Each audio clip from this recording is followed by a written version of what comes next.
Hi, I'm Greg Dell here with attorney Frank Darras and attorney Stephen Jessup. And guys, today we're going to talk about total disability versus residual disability. We've talked about this years ago, but I keep getting a lot of calls about it recently, and I figured let's do an update video. Let's talk about what's going on in the industry and what we're seeing in policies, because things do change.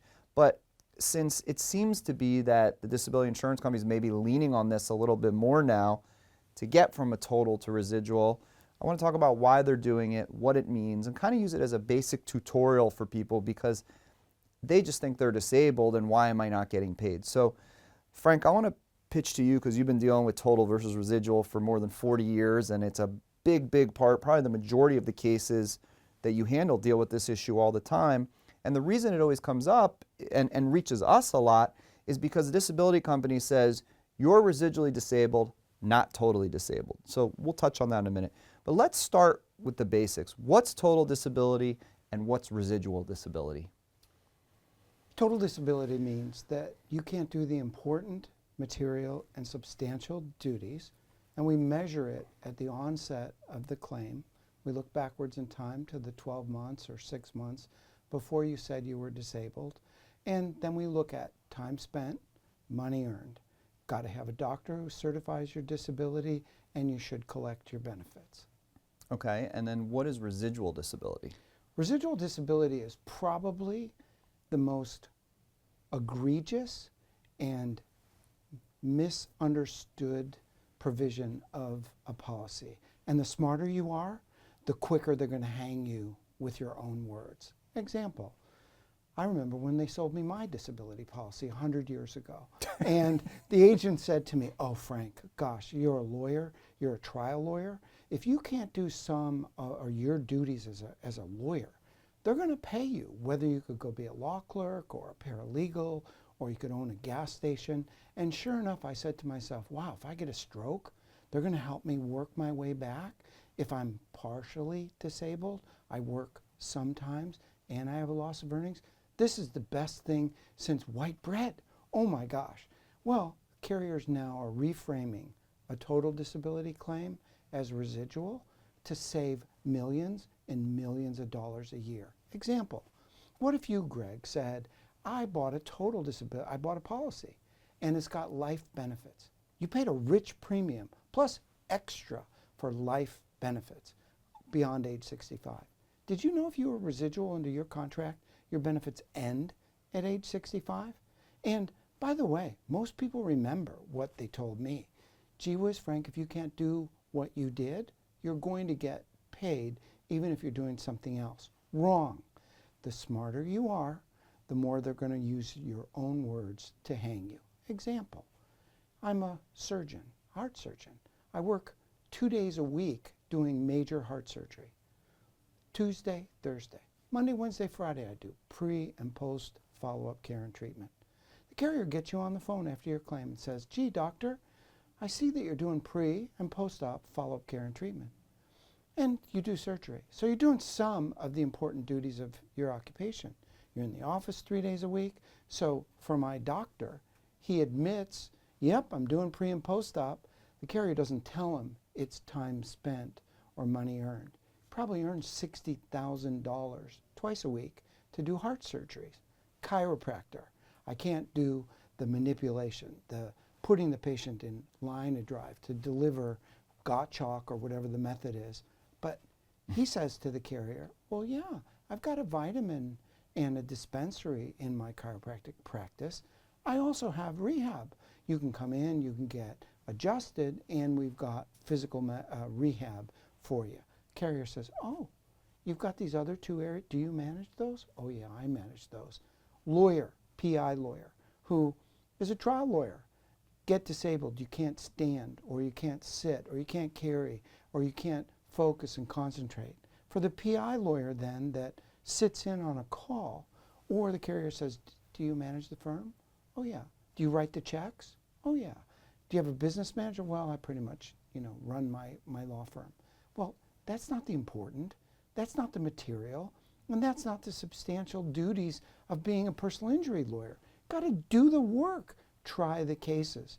What good is a business owner if you don't have cases? But the carrier reframes the claim as residual. And then you get to the brain damage of the policy. What is a residual claim? What's the definition of residual? You could do some but not all. But wait a minute. Does that mean you're going to require me to have a loss of earnings every month? Yes. How much? Some say 15, some say 20. Well, wait a second. Do they average then for the year? And if I have a 60% loss, I'm getting 60% of the benefits? No. We have to calculate your pre-disability earnings. And that's where you need a disability financial expert. So as you go down the path, they're going to find 17 ways that you're residually disabled. And my smartest clients are the ones that do the fatal claim mistakes with their own words, which is why I say to them, what's on your tax return? Can I see your tax return?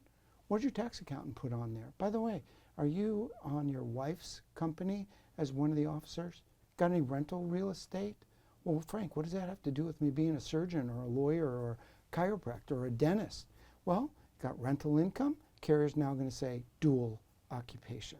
These claims need a lawyer at the front so we prevent a wrongful reframing. And residual, I've had thousands and thousands of cases where the carriers tried to do that, where we got involved at the beginning. We saw the tax returns. We talked to them about their business. We looked at time spent, money earned. We could then reframe the claim, make sure we protect total disability, which, Greg, means you could get life benefits if you paid for it, and you get the whole policy benefit without any offset for earnings. You have to be so careful with residual claims. And also, Stephen, as you know, if someone has the true total disability or an own occupation definition of disability, and we see this a lot with our physician clients, or I mean mostly with the physician clients, where maybe they're running the substantial material duties of their occupation were doing surgeries. But really, if they weren't doing surgeries, they wouldn't be in business at all. And then a lot of our doctors are like, look, it's my hands, it's my neck, it's my back, it's my shoulders. I just don't feel safe anymore doing surgery.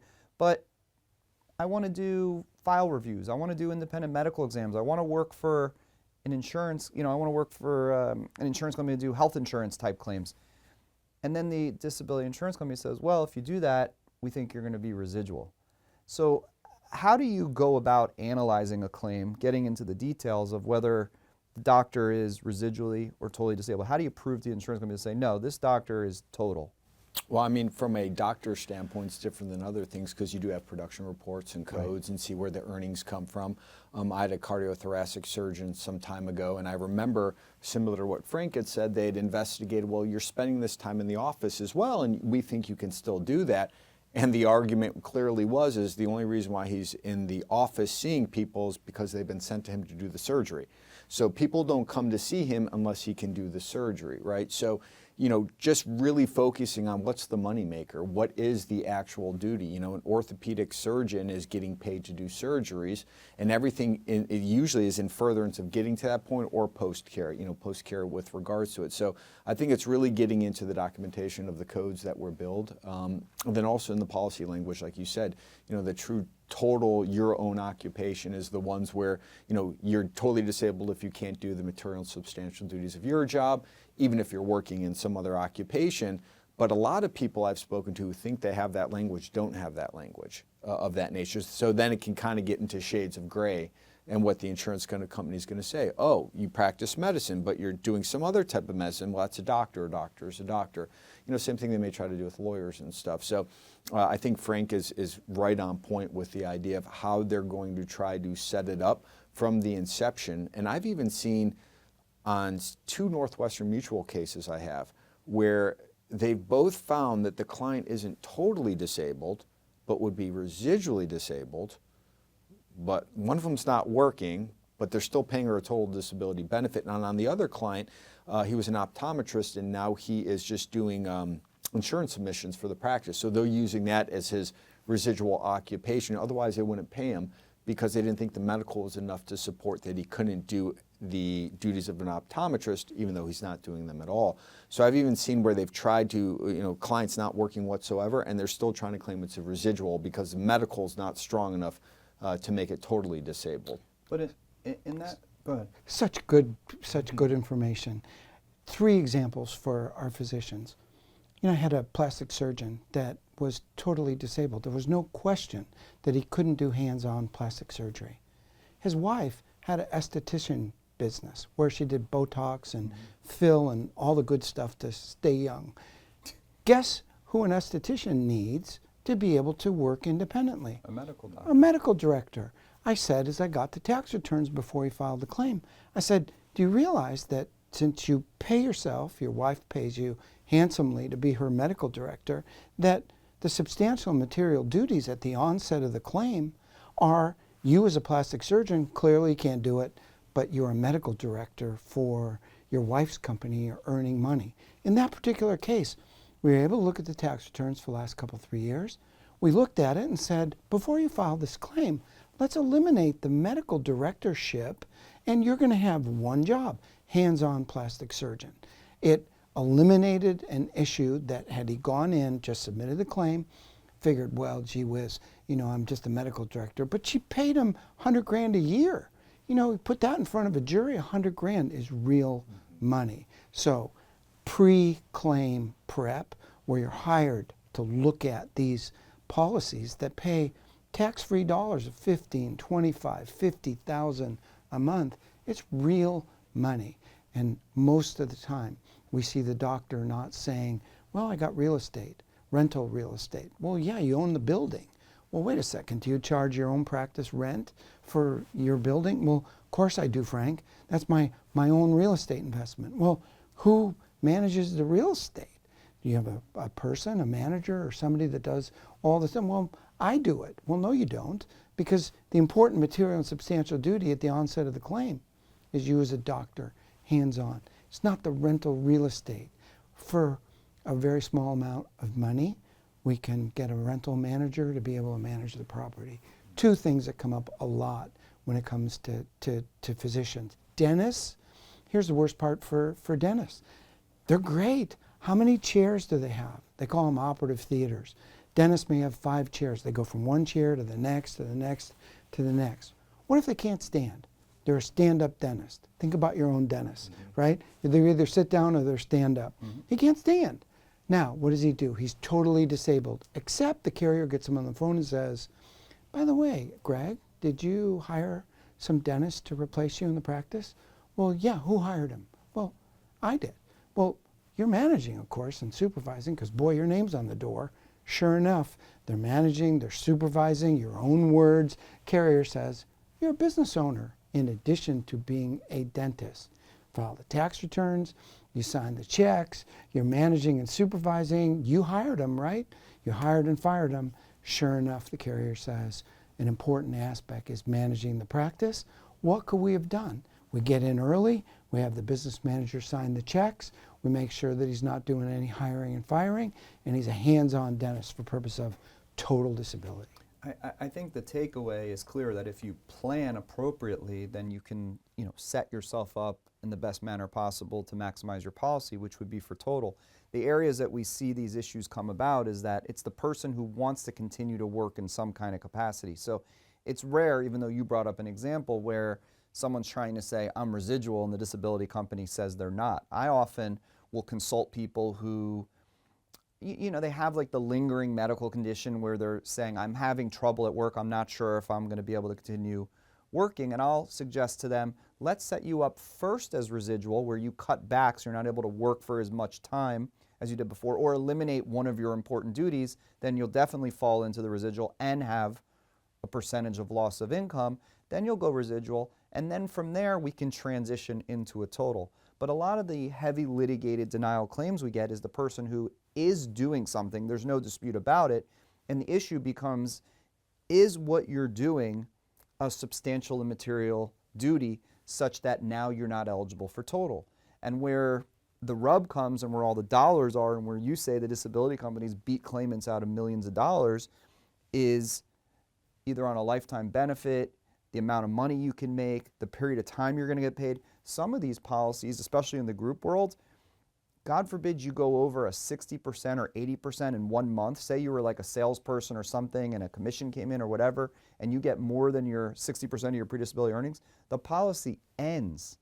It is over. Or say you didn't know and you took a bonus that particular month and it went more than what your pre-disability monthly earning was, they end the policy on you. And think about where we've come from. You know, we just emerged from COVID. COVID was the biggest blessing for disability insurers on the planet. Why? Doctors weren't operating. Chiropractors weren't treating. You couldn't go to the dentist because the dentist was closed. So as the carrier looks backwards in time to figure out time spent, money earned, 22 and 23, we came out of COVID middle of 23. Now the hospitals are open. Now the dentist is backfilling. All the people are coming in to get their teeth cleaned. And we all have rotten teeth after 2 years, right? Or the chiropractor. People are now going. COVID was a blessing for disability insurance companies because if you look at the onset of the claim, they're looking backwards 12 months or 24 months. Then they add up the number of surgeries or the number of chiropractic patients they see or the number of patients they see as a dentist. COVID was a blessing to carriers because most of my smart clients think that back to the sales pitch. Well, if you can't do what you did, you're entitled to your total disability benefits, no matter what else you're doing. Not after COVID. More important to get some sage financial disability insurance expert advice. Frame the claim properly so you get paid. I think the takeaway from this video is that if the disability insurance company is telling you that you're residual, you may not be. You may very well be total.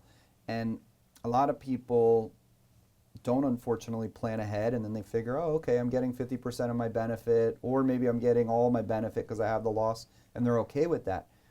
But it may not be right, and you may have left hundreds of thousands of dollars or millions of dollars on the table, and they still do write lifetime policies. People go, oh no, those were the good old days. No, they're still out there. You can get it. I mean, Berkshire writes a lifetime policy. It's a scaling policy if you're totally disabled before age 45, and then it cuts back 5% each year until 65. So these are all things that have to be looked at. But if you're someone out there who has this kind of claim, we've handled this hundreds of times, you know, arguing residual versus total, heavily litigated, super experienced.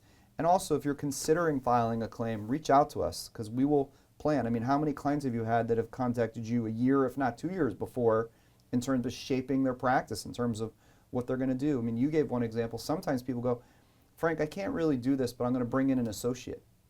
And then they bring in the associate. They don't file their claim. The associate's doing like 75% of the work, and then they say, well, you know, and then you file the claim 2 years later and they go, well, you're really just a business owner. That's what you're disabled from because this associate was doing 75% of the work. So why are you telling us you can't do it? And their own words. Their own words. I said at the beginning of this, their own words, where you say to the carrier, I can't focus, I can't concentrate, it's not safe for me to do my practice. God forbid you had a mental nervous problem. And yet, there you are on the phone. You're focused, you're on task. If you're a physician, chiropractor, or dentist, you're rat-a-tat-tat in your medical history. And the carrier says, didn't sound disabled, Stephen. If you were focused, you were on task. They record those phone calls. Right. Why, if you've got a mental nervous claim or anxiety or what have you, are you on the phone with the carrier anyway? Why are you writing letters?